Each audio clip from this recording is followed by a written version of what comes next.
My name is Sarah. I'm from Education USA Australia. Welcome to this graduate studies webinar based on scholarship opportunities. We have some great speakers with us today from great foundations that can provide opportunities for you when studying in the United States. So I'll just do quick introductions at the beginning. We have Alan Clark from US Embassy Canberra, who's going to talk about the Quad Fellowships. We have Alex McLaurin, apologies, from the Fulbright Commission. We have Naomi Spinks from the Ramsey Center. We have Dr. Nicholas Hill from John Monash Foundation. And we have Debbie Chappell from the American Australian Association. Tonight's session will follow a presentation format where you'll hear from each of the speakers, and then we'll have live Q&A at the end. Please feel free to ask questions in the live Q&A. I encourage people to raise their hand and ask questions live. However, if you're not comfortable doing so, you can always type a question in the Q&A or in the chat. I'll be monitoring everywhere. All right, with that, I think everyone's pretty familiar with Zoom, so I'm going to pass it over to Alan Clark from the US Embassy to talk about the Quad Fellowships. Hi, everyone. It's a real pleasure to have the opportunity to talk with you this evening. I've got some really I think, great news about this new fellowship. So in September of last year, the leaders of our 4 countries of the Quad, Australia, United States, Japan, and India, the leaders announced that there would be a Quad Fellowship. And this is designed to build ties among these 4 key partner countries in the Indo-Pacific in terms of science and technology. So this program has come to fruition actually fairly quickly in comparison with other government exchange programs. This is live now. So the program will sponsor 100 exceptional American, Australian, Japanese, and Indian graduate students studying in STEM fields to go study in the United States.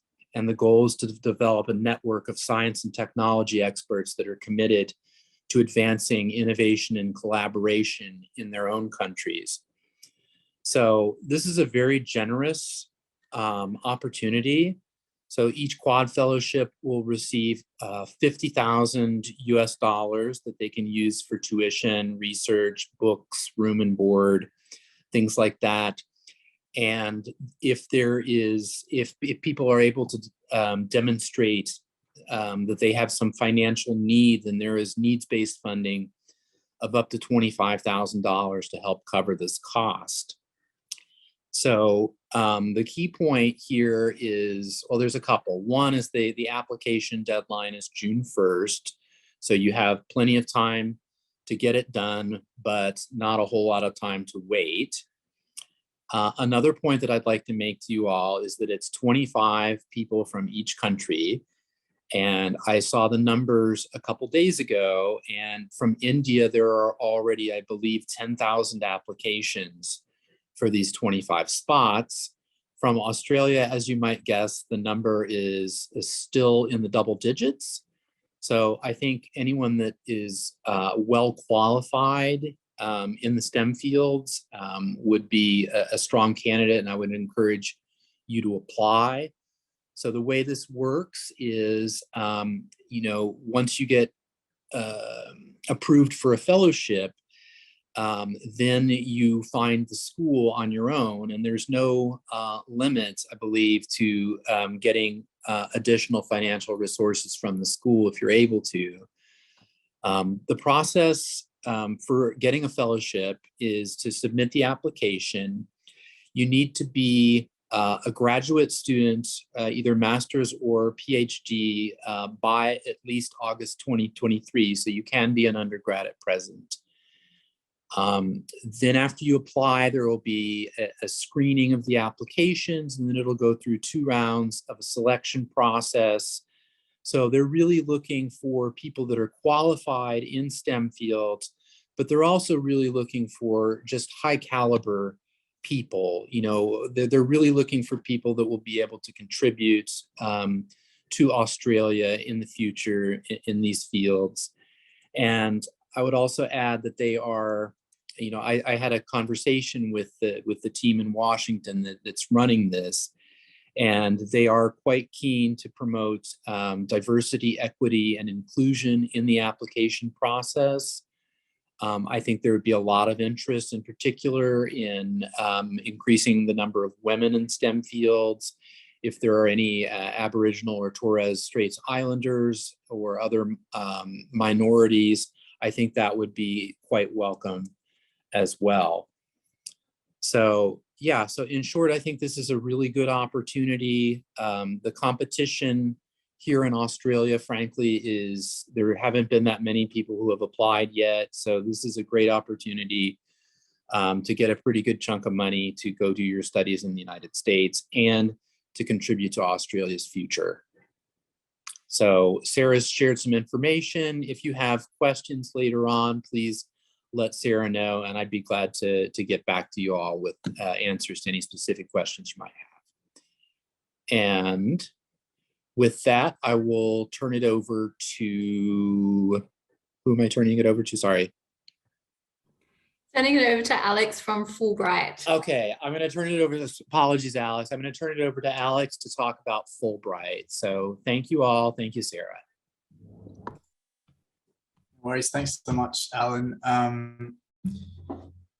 Yeah, I'm really excited. Thanks to everyone for joining this session. I'm really excited to tell you about Fulbright Scholarships today. Essentially, if you've ever considered study or research in the United States, Fulbright is your ticket to some of the most impactful, exciting, and influential institutions. Which funds students, professionals, and scholars to undertake research or study at any institution and in any discipline. So I'll tell you a little bit more about some of the remit of the program. Firstly, our history. I love telling people about our history because really Fulbright is as much a cultural exchange as it is an academic exchange program. It was born at the end of the Second World War. This senator from Arkansas, Senator J. William Fulbright, had a really exciting idea to essentially turn swords into plowshares. Basically, he understood the value of international exchange between countries.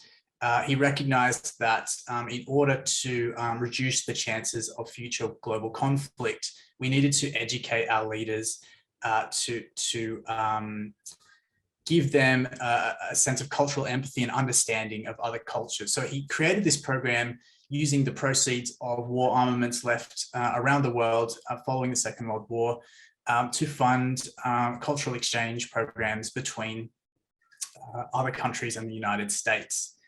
Since it was created, the program has grown to become one of the largest bilateral exchange programs in the world, and it operates between the US and over 160 different countries.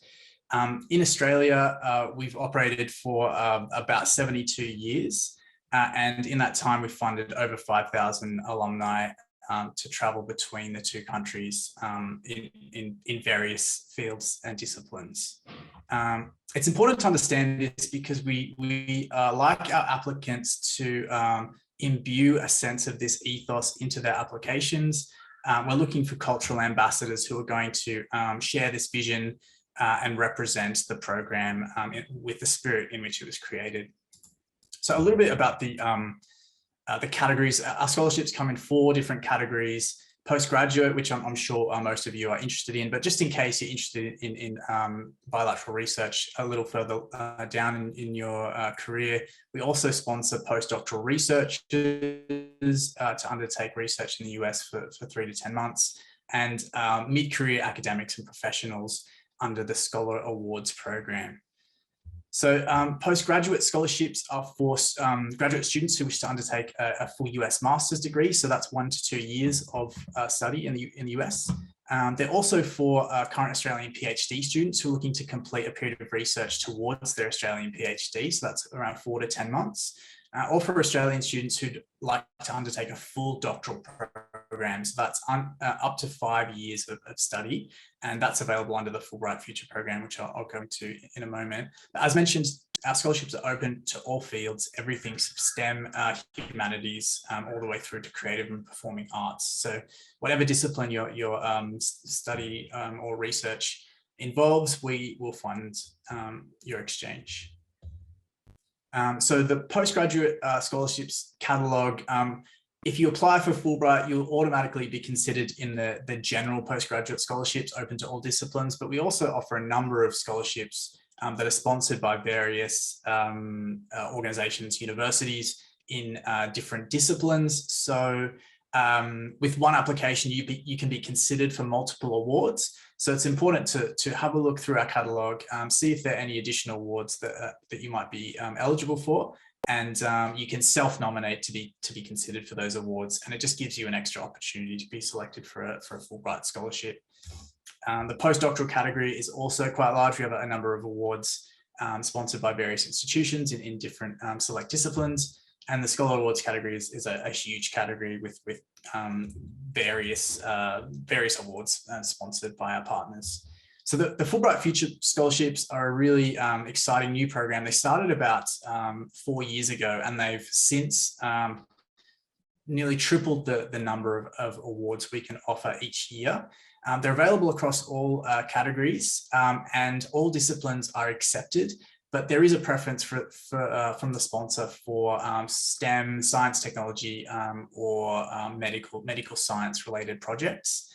These extremely generous scholarships, they will cover all tuition anywhere up to a 5-year PhD. So they're extremely well-funded awards. They include a generous living stipend and research allowance. But to be considered for this award, you have to propose some kind of project that's going to have potential for significant and tangible impact. And the remit is to contribute to the livelihoods and prosperity of Australia or Australians. So we're looking for that kind of tangible outcome from your proposed program of study or research. To be considered, you just have to tick the right box on the checklist, which is included with the scholarship application. So the benefits for just in general, the scholarships are valued between $30,000 and $500,000, just depending on the category, your award length, and any related tuition costs.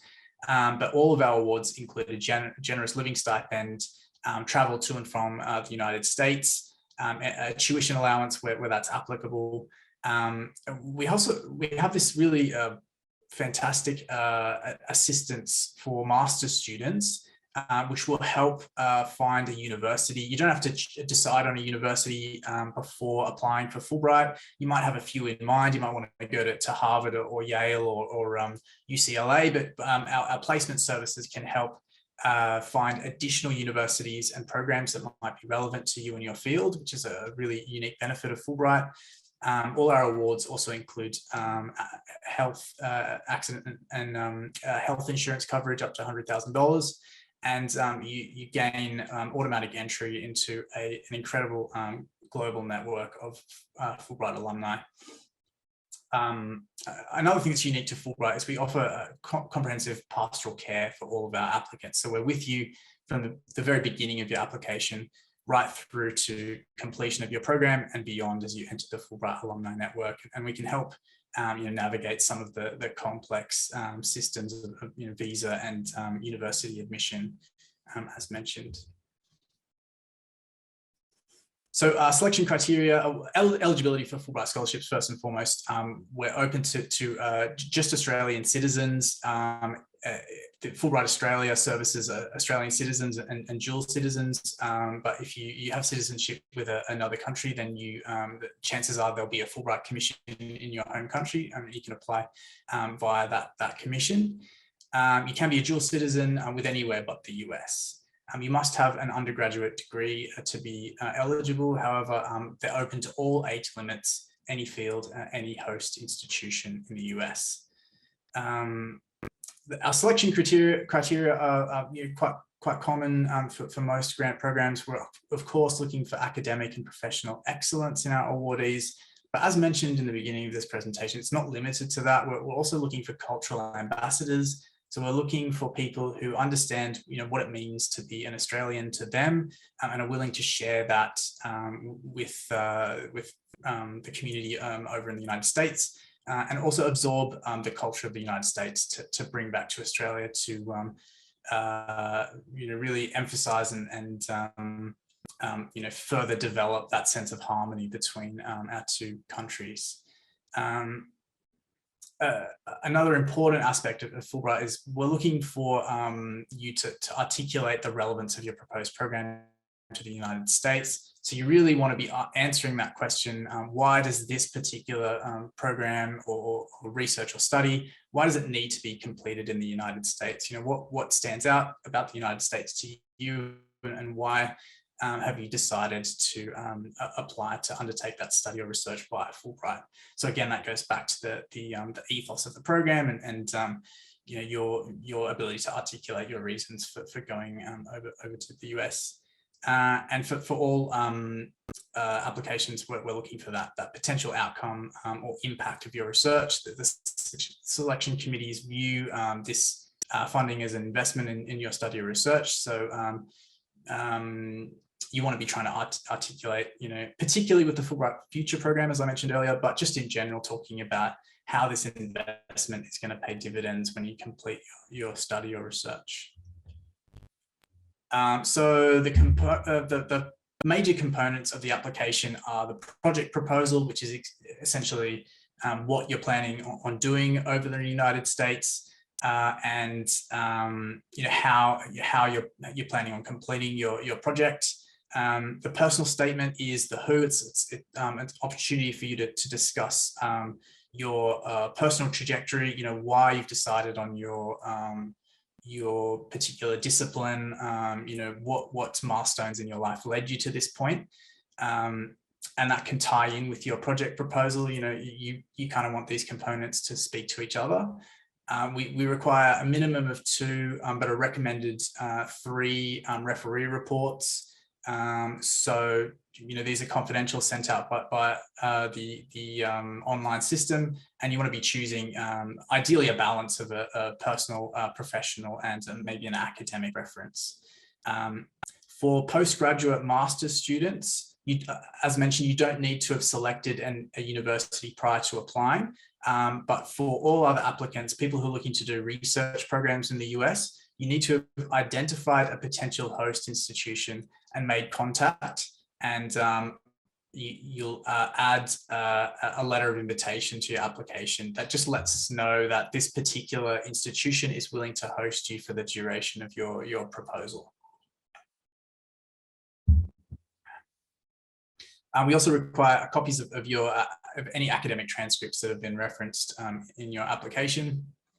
So if you have a few degrees if you have your undergrad degree in your CV, just provide some copies of your academic transcripts. And as mentioned, there's a checklist that is included with the application that lets us know which of our awards you'd like to be considered for. The application timeline, applications are open from January to July each year, so they're open right now. You can jump on and read up on the scholarships and start your application tonight if you want to, if you're really enthusiastic. And then selected applicants will be invited for the second stage, which is an interview in August or September. Everyone finds out about the outcome of the process by the end of the year, and then you must commence your program between July of next year and June of the following year. So if you apply in 2022, you can't commence your program until after July of 2023, but before June of 2024. So you apply with a 1-year lead in time. It just gives you a bit of time to prepare for commencing US. So of course, Fulbright as an international exchange program, we witness firsthand the effects of a global pandemic. But of course, grantee welfare was our number one concern. I'm really proud of the way that our team handled, quite a difficult time for international travel. At the time when the pandemic hit, we had over 100 scholars in program, either in Australia or in the United States. And we gave every one of our grantees the flexibility to decide, how whether they wanted to shelter in place or whether they wanted to return home as soon as they could. And we managed to get all of our scholars who wanted to return back in country within 2 weeks of the pandemic hitting. The 2021 program was delayed, and again we gave grantees flexibility to commence their programs, when they felt safe to travel. Many of our long program postgraduates were able to secure travel waivers to head off to the United States last year if they felt safe to do so, and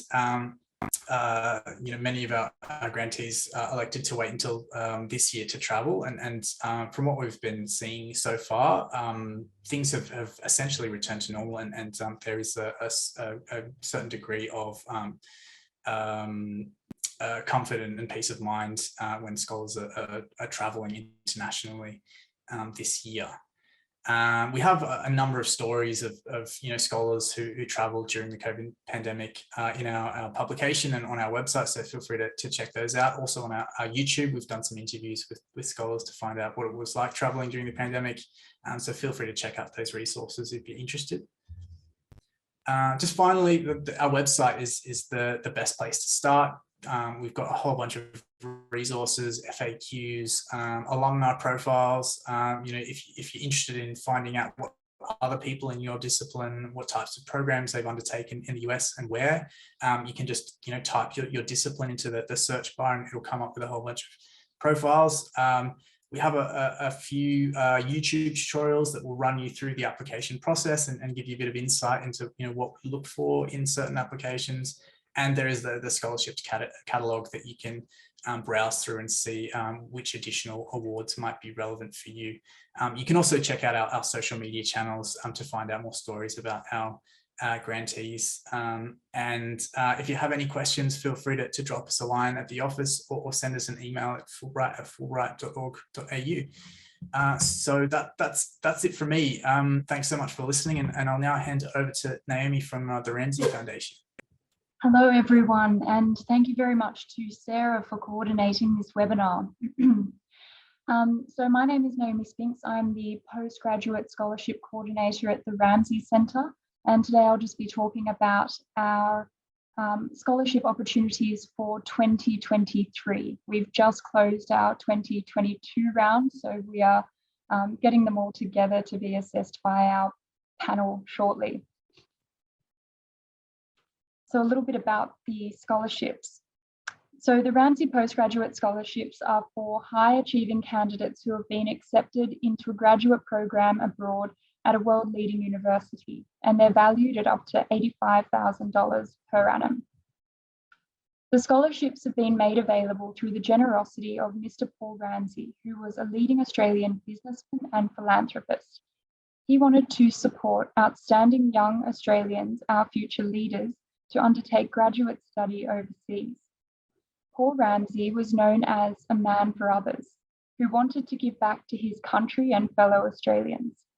He was profoundly grateful for his life opportunities and often reflected on the influences that had shaped Australia.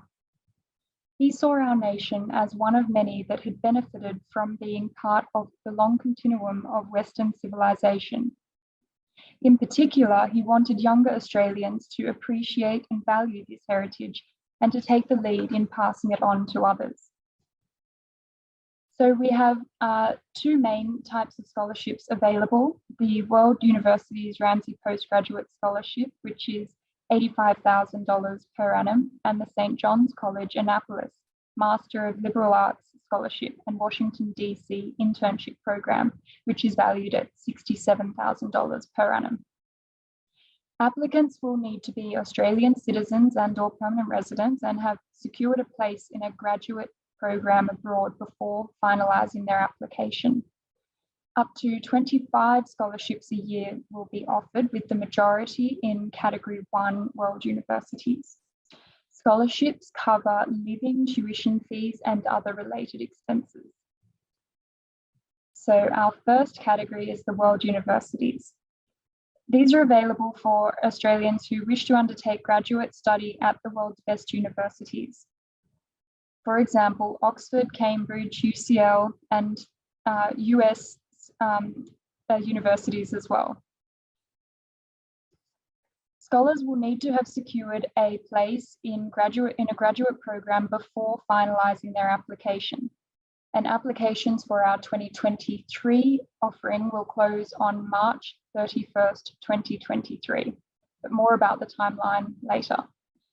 Scholarships are valued at $85,000 per annum for 1, 2, and in select cases, 3 years of graduate coursework and/or research. And scholarships are not limited to a particular field of study. By way of example, in the last 2 scholarship rounds, we received applications from a broad range of disciplines, including and not limited to the following: economics, law, applied mathematics, population health, literature, theology, archaeology, music, classics, film, fine arts, and curatorial studies, education, and philosophy. So big range of scholarships available. And we were able to award 20 scholarships in 2021, last year being our inaugural year. And our scholars are currently studying at Oxford, Cambridge, the London School of Economics, the University College London, Harvard, New York University, Leiden University in the Netherlands, Notre Dame, Indiana, and St. John's College, Annapolis. Which leads me to our second category of scholarships, which is the St. John's College, Annapolis scholarships. These are available for up to 6 Australians per year to undertake a Master of Arts in Liberal Arts, or an MALA, at St. John's, which focuses on the great books of the Western canon. Scholars will also participate in an internship program in an area of interest in Washington, DC, and scholars will be assigned a mentor to assist them in securing an internship within their own unique areas of interest. There are endless career opportunities to explore in Washington, DC, whether it's in politics, law, think tanks, embassies, museums, cultural institutions, defense, security, or even in a business. The location of both this degree and internship offers unparalleled access to organizations both large and small. St. John's is located in Annapolis. It's an idyllic seaside colonial city founded in 1649 and is the capital of the state of Maryland and the original capital of the US. It's home to the US Naval Academy and just 30 minutes drive from Washington, DC. The town is walkable and friendly, and pre-COVID, it was receiving approximately 2 million tourists a year. It's bursting with history, boutiques, cafes, and a thriving art and music scene. So about the degree. From Aristotle to Aquinas, Wordsworth to Woolf, Herodotus to Hegel, students pursuing the Master of Arts in Liberal Arts explore some of the greatest thinkers of all time. This interdisciplinary degree includes 5 segments: literature, mathematics and natural sciences, philosophy and theology, politics and society, and history. However, scholars can choose to graduate with a focus on just one of these segments. All classes at St. John's are 20 or fewer students to nurture a collaborative learning environment, creating space for every voice around the table to listen and to be heard.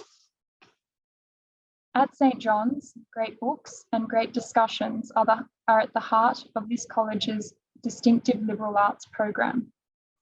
Students are part of an intellectual community and investors in their own education, from conversations around the seminar table to those that take place beyond classroom walls. Inspired by some of history's most brilliant philosophers, scientists, musicians, and more, students push themselves to think deeply, discuss intensely, and live boldly. They leave St. John's with a passion that ignites distinctive career paths and their world. So St. John's is the 3rd oldest college in the US. Students have been reading these great books since 1937, and the low student ratio, which is 7:1, is a contributing factor to its number 8 ranking for best classroom experience by Princeton Review. So this scholarship would be ideal for anyone who would like to gain a great books education at graduate level. And I can let you know now that our 3 scholars at St. John's are absolutely loving it, loving the discussions, loving the class content, loving it all. So how does one get a Ramsey postgraduate scholarship? Ramsey scholars will be selected based on strength of character, leadership qualities, and commitment to serve others, in addition to outstanding academic achievement and a commitment to advancing a richer and deeper understanding of our civilization. Advancing a richer and deeper understanding of our civilization might be through the study of its history, philosophy, legal and political systems, religion, literature and languages, science and social sciences, music, art or architecture, just to name a few key areas of study. So these scholarships are intended for high achieving students. This means that successful applicants have an outstanding academic record. And this is usually indicative in terms of the course and institution in which the candidate has been accepted. Successful candidates also have well-rounded experiences and a commitment to service, which echoes what Paul Ramsey was famous for, that is, being a man for others. So in terms of our key dates for our next round, from May to December this year, you can send an email to me at postgrad@ramseycenter.org, and we can start a conversation about what you'd like to study and where. From September to January 2023, this will be the time to commence and finalize your application to your graduate institution or institutions of choice. And our application portal will be open from the 1st of February to the 31st of March 2023. In the meantime, to stay connected with the work of the Centre, you can follow us on Facebook, LinkedIn, and YouTube.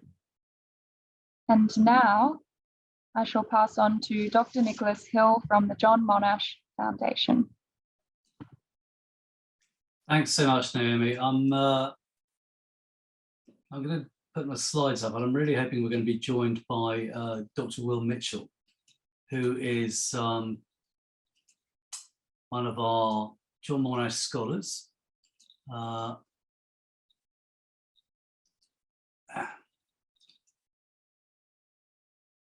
hoping that screen is sharing.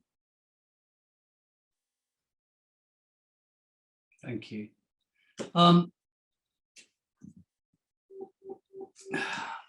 Forgive me. Okay, sorry, I was hoping Will was going to be joining us. All right, so first of all, good evening, and thanks very much for coming along to this. It sounds like there are incredibly exciting opportunities, and thanks, Sarah, for both inviting us along and putting this together. It's great. I'm the very recently joined Director of Scholarships and Alumni at the Foundation. And what I'm going to do is outline a little bit of the details, as the others have, of the scholarships. And then I'm hoping Will, if he joins us, is going to be able to give us a little bit of the kind of narrative, the lived experience of having been one of our scholars. But we'll move on for the moment. Briefly, I would also, just whilst we do have the opportunity, I'd like to acknowledge and pay respect to the past, present and future traditional custodians and elders of this nation, and the continuation of cultural, spiritual and educational practices of Aboriginal and Torres Strait Islanders peoples, whilst we have opportunity. All right, so General Sir John Monash, for those of you who are thinking of applying for our scholarships, I really do hope you'll learn a great deal more about him if you consider applying. But in essence, this quote captures what we do and a kind of expectation of a contribution to society. So the privilege of education carries great responsibilities. It's not given for individual benefit alone, but to befit persons for the higher duties of citizenship and for the roles of leadership in all fields to make Australia great. That's a Monash quote, and I think it's important we bear that in mind, or if you're going to be applying, you bear that in mind, because our key selection criteria are based on those qualities modelled by General Sir John Monash. excellence, leadership, and citizenship. And we've talked a bit about those this evening with the other panelists, I'm glad to say. And I think we probably have lots of things in common here. But for us, excellence is evidenced through a good university degree with outstanding results, through prizes, through awards, publications, performance, exhibitions, enterprise, and kind of excellence in professional endeavors. For us, leadership is both demonstrated leadership experience or potential in the field of study, the professional environment, or in the community. So there's a kind of a movement around that suggests that it's interpreted by the things you are able to do and have done, demonstrated, but also what you might be able to do with the field of study you've got. And for us, and this is a really key point for those of you who are considering applying for a Monash, citizenship. And by that, we encapsulate that in a clearly identified career pathway that evidences your ability to contribute back to Australia, and a clear career trajectory that demonstrates a benefit to society. So it's quite important that you think, if you're going to put an application in, that you've got a kind of a sense of what's going to come after doing this study. So, it means that you've got to develop a case for choosing the university relevant to the proposed area of study. So, what are the scholarships? They're uniquely Australian. They are open, as the others seem to be, to any discipline. We don't have any age limit to applying. And we encourage applicants to select world-leading institutions that best suit their studies and desired area of impact, whatever that might be, so any discipline. In this case tonight, I'm very conscious that we're talking about the US, and in fact, we have a number of scholars every year, of course, who go to the US. We've got one specific Harvard scholarship for one Monash scholar, but many of the others use the foundation funding to take them to many other places. Will hopefully speak later about his experience at Harvard, and I think he was the Ross Scholar. The additional benefits of the Monash scholarships, you're joining an incredible network, and it is fabulous to hear from all of the panelists tonight. That each and every one of them has got a network, a community of scholars who you belong to after you've done this. I'm going to tell a little story in a minute this time about my experience of coming back from a PhD, where no one had any idea that I'd been away, and nobody was really particularly interested. But I think in each of the cases of the scholarships here, we clearly look after our people. Right, you receive ongoing career support and professional development. What's the eligibility? Well, you've got to be an Australian citizen. You've got to have completed or be about to complete a degree from an Australian university. You've got to be planning to undertake postgraduate study at an overseas university, commencing in the calendar year following the year of application and selection. It's not necessary to have already been accepted to any institution at the time of applying. Naturally, during COVID, we did move that around a little bit, and we had a hybrid series of operations. So there are a couple of people who are now about to go out, who would have been 21 scholars who'll be going out in 2022. All of these things are open to interpretation, of course, and people have different circumstances that change. We're well aware of that. Again, key point here, be able to argue the merits of the chosen course, institution, and how they are best positioned to drive progress in the chosen field of study. So you've got to have a good think about why you want to do this particular course and what it's going to mean when you come back. And as I say, come back, there's no holding you to that within a calendar year. Some of our scholars from as far back as 2004 haven't actually yet made it back. So, but we hope, and they have demonstrated they are they're doing things for Australia and may come back at some stage. All right, they're worth $75,000 a year per year for up to 3 years. The money can be used for your tuition, your living expenses, insurance, or other expenses to support studies. And there's a support with flights, return flights to your area of study and back to Australia. And there's support with seeking additional funding if required. And I've just actually been doing references for people who are applying for Rotary or other scholarships. Look, it's in the nature of the beast. And I think it would be wrong of me to not put the caveat in there that, if you're going to go to India and study, and we have a number of universities overseas who give us fee waivers, you're going to have more to play with your stipend, and it's at your discretion. The US, we help students who go to the US whose fees are often, maybe at that threshold limit. We do help them with additional funding or finding additional funding and support them. And more recently, if you're a Monash scholar, you become a lifelong member of the foundation, the Leadership Academy that we've recently established. And the Academy is a commitment to basically the scholars who are going to be doing that great work when they come back. It means that they join a network, as we all do after we've finished our studies.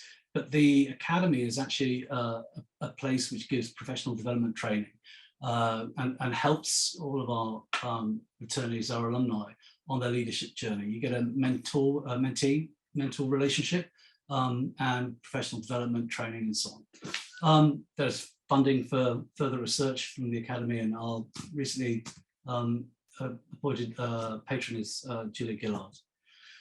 Okay, important dates are 1st of May, the scholarships come open and they close on the 14th of July. We're going to run a couple of other webinars, which are going to be on the 30th of May and the 20th of June, which gives you a chance to find out early on with me what's going on. And then towards the end, if you want to fine tune your applications, that's part of what we're going to do as well. And these are our contact details. Get in touch with me. I'm trying to leave as much time as possible for Will to have a chat, but I just want to tell a little story about my PhD journey. I went off and, like all of you, your first port of call is, who's going to help pay for this? Who's going to support me through this? And that's laudable, that's okay.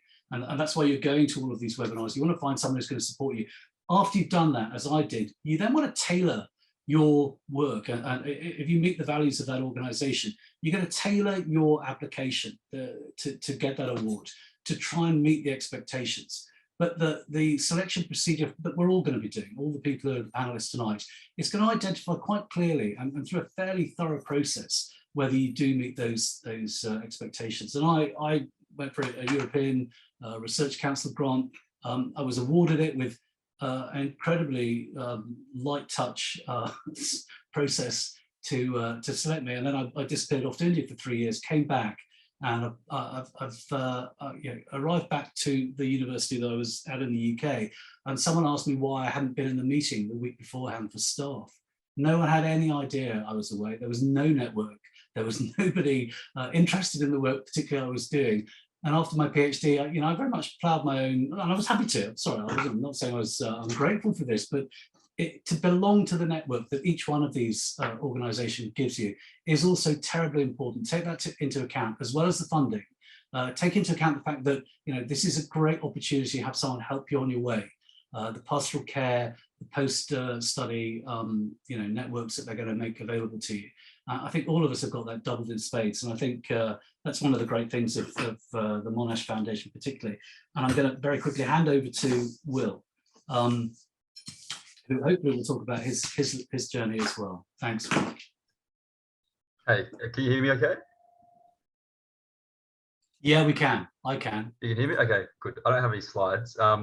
I just thought, my name's Will. I'm a 2019 scholar.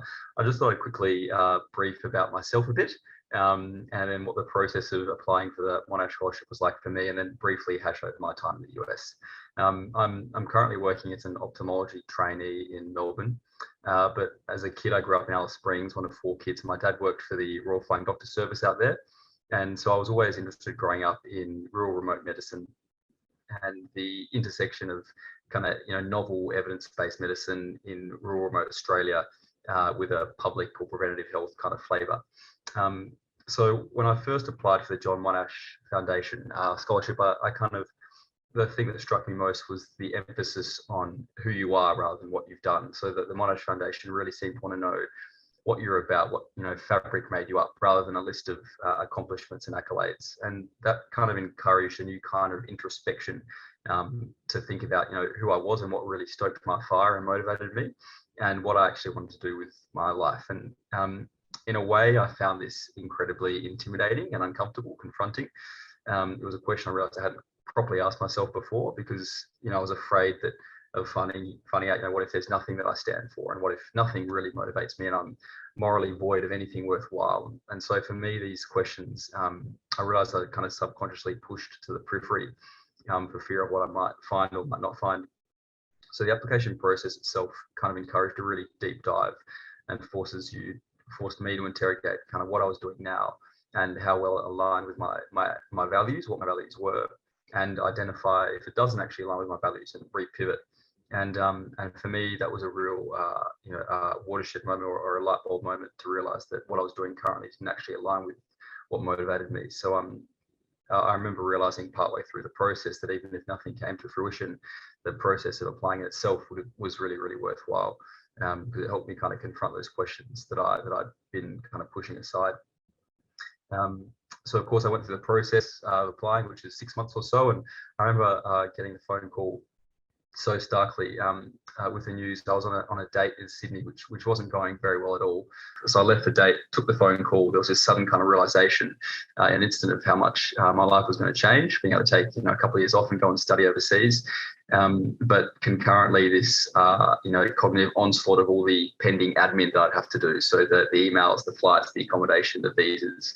So it was like a cold, brilliant slap in the face. So I came back into the date in a brilliant mood, and the rest of the day kind of fizzled out. But it was a real kind of exciting moment. The family vibe of the John Monash Foundation became apparent immediately, as well as Nick touched on. And that's been mainly cultivated in the last few years by Anne-Marie, Alexandra, and Gillian Siegel. There was such a natural warmth, and you were really, really welcomed into this node of a community. And I really understood immediately that what I was becoming a part of wasn't just going to last for the 2 years of the studying overseas, but it was going to last for the rest of my life, as Nick mentioned as well. It really is a perpetual family that you're welcomed into. So we had this 2-day welcome celebration at the University of Sydney. We were put in college rooms all together, and it was a chance to kind of meet the other scholars and mingle and have induction talks and start planning for preparing university applications. And I remember I arrived at the ceremony late. I had like a busy surgical ward around that morning, and I kind of skulked in late at the back, and everyone was already in a circle when Gillian Siegel was speaking. And I found her quite intimidating. She's really lovely, but I found her really intimidating and imposing at first. So I tried to kind of sneak into the shadows, and Anna-Marie kind of stood up in front of everyone, waltzed over to me and made me stand up and gave me a massive hug, and then put a plate of chicken curry in front of me and made me eat the chicken curry while everyone else was kind of listening intently to this talk. So she totally ruined my stealth, but again, that was just another kind of illuminating moment of the fact that the Monash Foundation kind of looks at the concept of a foundation and what the scholars are kind of becoming a part of in a way that I hadn't kind of imagined. And so the next couple of days we kind of met each other, and the depth of connection that you make with the other scholars is just really, really epic. It's kind of, for me, it's like that. It felt like that moment when you're at a party or something, and you meet someone at 2 o'clock in the morning, and you have this soul bond connection. You elevate to each other's wavelength and just talk all through the night about everything. But it was like that, in broad daylight with all the other scholars from maths backgrounds, engineering backgrounds, medical backgrounds like mine. So it was. You just kind of feed off each other's enthusiasm and optimism and ambition. It was really, really fantastic. So moving on to the US, and I know I'm preaching to the choir a bit because everyone's here because they're interested in studying in the US. But from what I understand about, and again, pardon me if I'm just kind of belly rubbing here, but studying in the US versus the UK, I found, speaking to scholars who had studied in both, the general consensus was that the US was a lot more kind of exciting, exhilarating, and fun. And paradoxically, despite feeling like less work, it was just as productive. There seemed to be a lot less of that kind of, and pardon me, Nick, I don't mean to throw any daggers, but that kind of English pressure that comes with the prestige of these English universities. The US is all about drinking the Kool-Aid together and kind of collaborating intensely and sharing ideas and working with each other. And you're working all throughout the night, but really, really happily. It doesn't feel like work at all. There's just this incredibly infectious energy. And so, chopping and changing between speaking to people in the US and the UK, there was definitely this impression that the US was a thoroughly different experience and really, really reinvigorating rather than draining. I chose Harvard personally. I studied an MPH at Harvard. From what I'd read, it was the best public health program in the world, with Johns Hopkins University as well in Baltimore. And they were just some of the most open-minded, evolutionary kind of minds in the world who are kind of centered in this node of Boston that you just can't find anywhere else. And I chose a clinical effectiveness stream, which is particularly targeted for doctors who want to figure out how to use epidemiological principles and public health principles and apply them quite pragmatically to their clinical practice. I don't know if anyone here works in hospitals, but you can often feel like you're doing things based on habit, impulse, Gestalt hierarchy, and it's kind of void of any evidence-based practice. But it really kind of helped apply these concepts that can seem theoretical, like epidemiological and public health concepts, to a very kind of pragmatic interface. And also Boston, for me, which is a bit of an adventure. I really like hiking and camping and climbing and the surrounding areas of Boston, the mountains of California, which is too tempting to pass up. So my time overseas definitely involved, camping at 10,000 feet in minus 10 degrees in the snow, and making sure I didn't get caught by big bears and lots of big hikes. So it was just so fun. Boston was as a place is really interesting. There's such a dense collection of universities there. There's MIT, there's Harvard, there's Boston University. There's all these kind of really massive, eminent universities in the same city, all within a couple of kilometres of each other. So the city's just crawling with minds from all over the world. And so you kind of, when you're walking down the street, on a snowy road on the way to a bit of tennis or something, you're just kind of walking through these swaths of people, and everyone's talking, and there's just this electricity in the air. And so you're constantly being reminded of the fact that you're part of something bigger. And there's all these kind of ideas and concepts that often fizzle out, but some get distilled into something real. And it's hard to describe how energizing that is. I really have never felt anything close to that in Australia. I've studied at Melbourne Uni and Adelaide Uni here. I've never felt anything kind of as infectious as that. It is just intoxicating, and that hive mentality forces you to very happily keep working. One of the downsides is you become a bit of a workaholic, but very happily so. And there is this real kind of passion, excitement, motivation to share ideas with other people. And I still work with people from Japan, from areas in South America, from Canada, from the Philippines.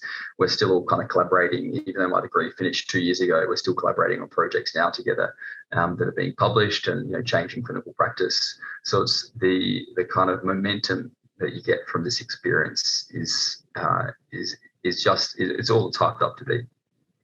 And I guess just on that in person, just lastly as well, the difference between being there versus not being there, you get to saturate yourself with that mentality when you're there. So it's really, really important if you do decide to go to do it fully. You just have to give up everything in Australia. Some people have tried to work part-time in Australia. They've maintained distance, jobs with Australian companies when they move over there. They've tried to do a bit distance and continue clinical work, or people involved in legal work here. But to get that full experience, you really need to just throw everything to the side for a period of time and go over there and immerse yourself fully. And just briefly, life after the US.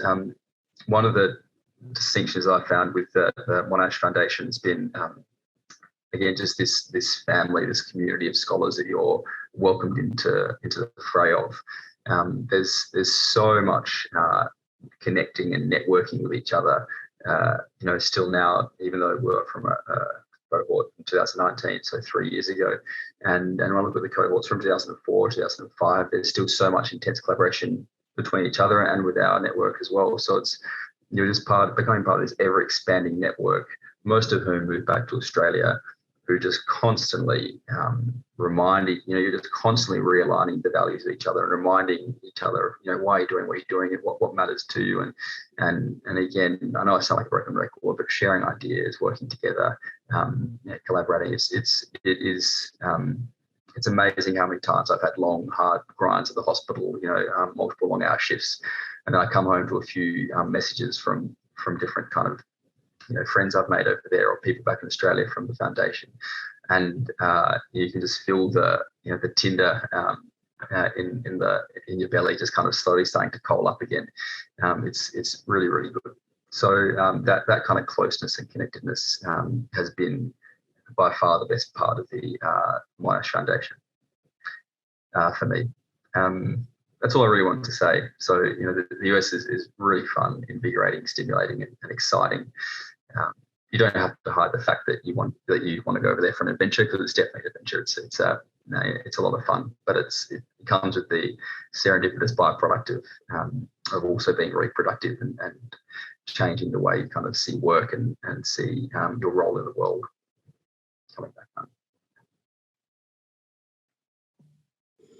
Thank you so much, William, for sharing your experience. I'm sure the students really appreciate to hear from someone who's lived it. And thank you, Nick, as well, for providing the overview of John Monash. Now we pass it over to Debbie Chappell from the American Australian Association. Take it away, Debbie.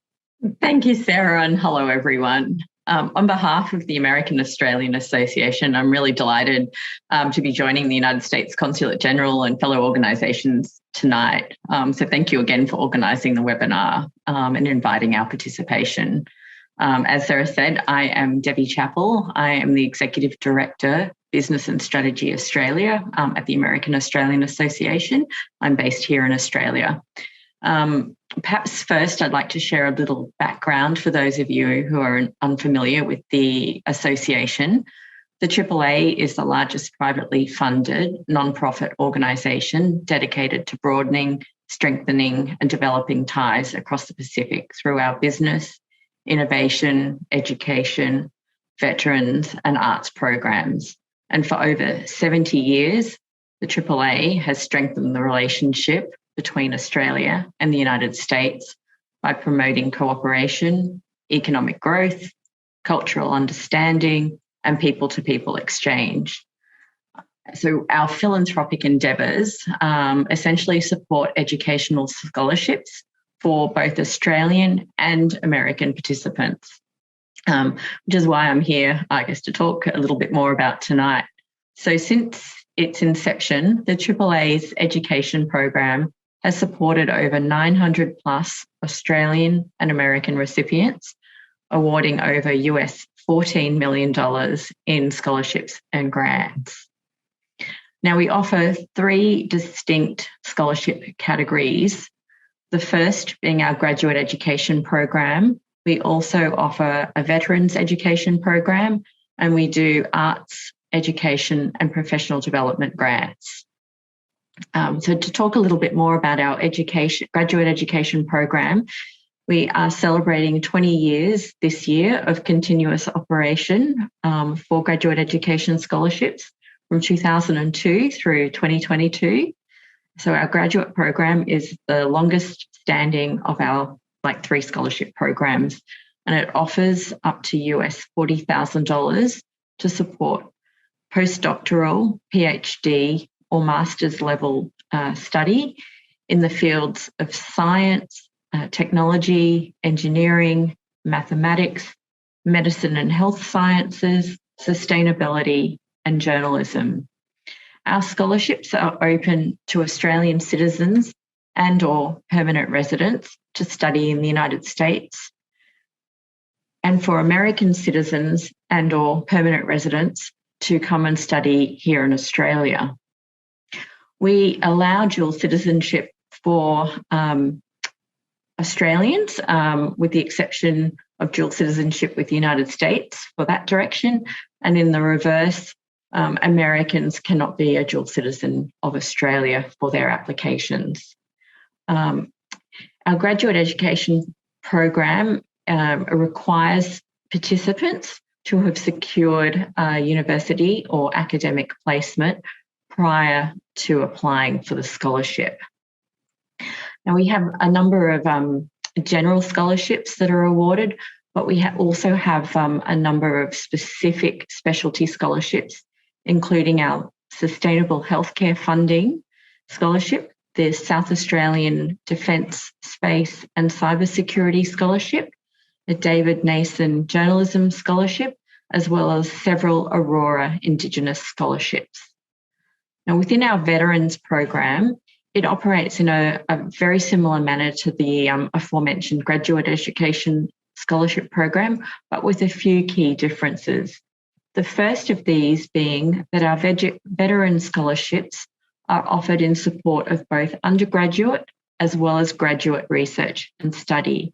Another key point of difference is that there are no restrictions in the fields of study supported. So essentially, any application for any field is supported within the veterans category. The other main difference with our veterans is that scholarship applications may also be submitted without having a confirmed enrolment placement from a university or accredited educational institution at the time of application.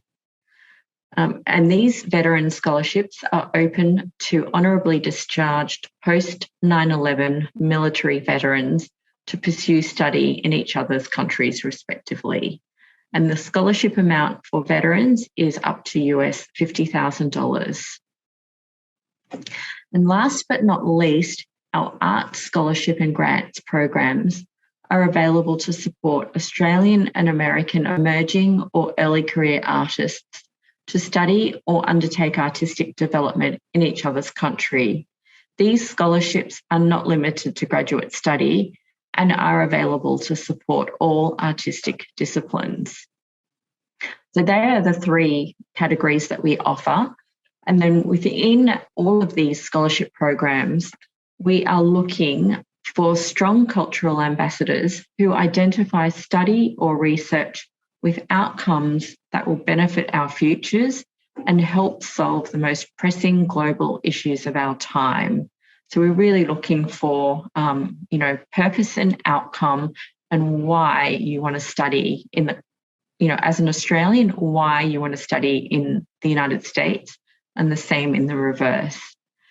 Now, we operate our programs in, two distinct application rounds. These are identified by the direction of study. So round one is our Australia to United States round, and that's obviously the one that's of most interest to people participating this evening. That application round opens on the 1st of January each year and closes the 31st of March each year.